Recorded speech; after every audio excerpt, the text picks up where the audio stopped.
Nous passons tout de suite à la présentation de OneNote. Qu'est-ce que OneNote va nous permettre de faire?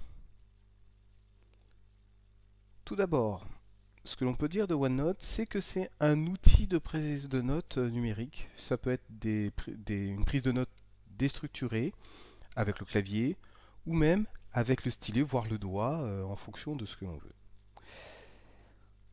Ça permet d'utiliser des notes sur différents terminaux et ça c'est une des grandes forces de OneNote puisque en général les blocs-notes sont enregistrés sur le cloud OneDrive et on peut y accéder à partir bien sûr de la machine à partir de laquelle on a créé cette note, mais aussi à partir du téléphone, à partir d'un smartphone, en fait, à partir de n'importe quel appareil, que l'on ait l'application OneNote ou qu'on ait un navigateur récent.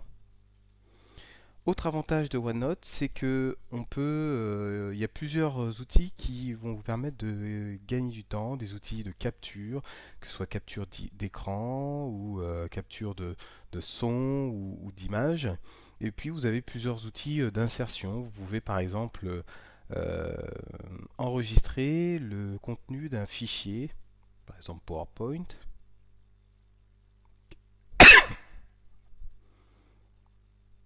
ou autre chose et directement soit accéder à ce document ou avoir un aperçu de ce document dans OneNote. Alors que peut-on faire concrètement avec OneNote? Là j'ai fait une petite liste de ce que l'on peut faire. On peut par exemple faire un carnet de notes.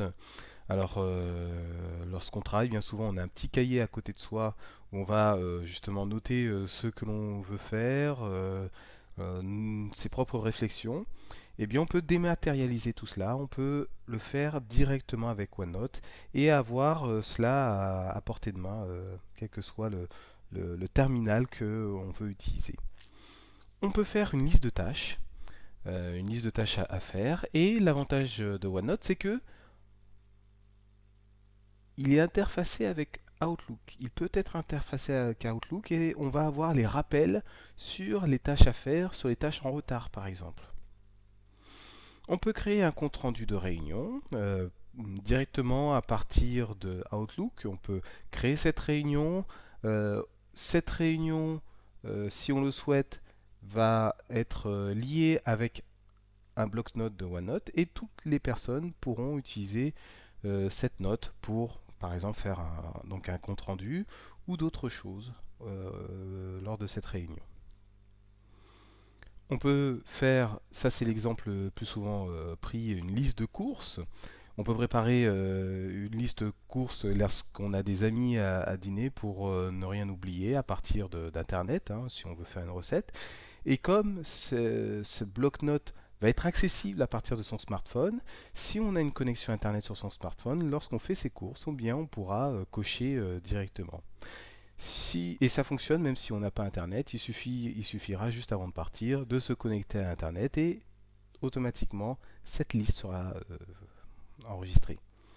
Ça peut servir de session de brainstorming puisqu'il y a une fonctionnalité qui permet d'éditer en même temps à plusieurs une note. Donc on peut imaginer une conférence téléphonique où on est plusieurs, même sur différents sites, et on va jeter ses idées sur ce bloc-notes qui sera accessible à tout le monde, et tout le monde verra en même temps ce qui est noté. Et puis j'ai mis des points de suspension, pourquoi? Parce qu'en fait, ce ne sont que des exemples, on peut faire beaucoup de choses avec OneNote, on peut quasiment faire tout ce qui nous passe par l'esprit euh, dans OneNote.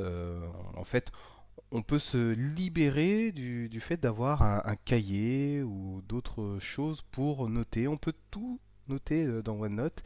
Et le gros avantage, c'est que on ne risque plus de perdre une note, puisqu'il y a en plus dans OneNote des mécanismes, et on va en reparler durant le tuto, des mécanismes qui vont vous permettre de retrouver une note qui a été supprimée par erreur, par exemple. Donc voilà, vous avez plusieurs fonctionnalités qui vont vous permettre de gagner du temps au final.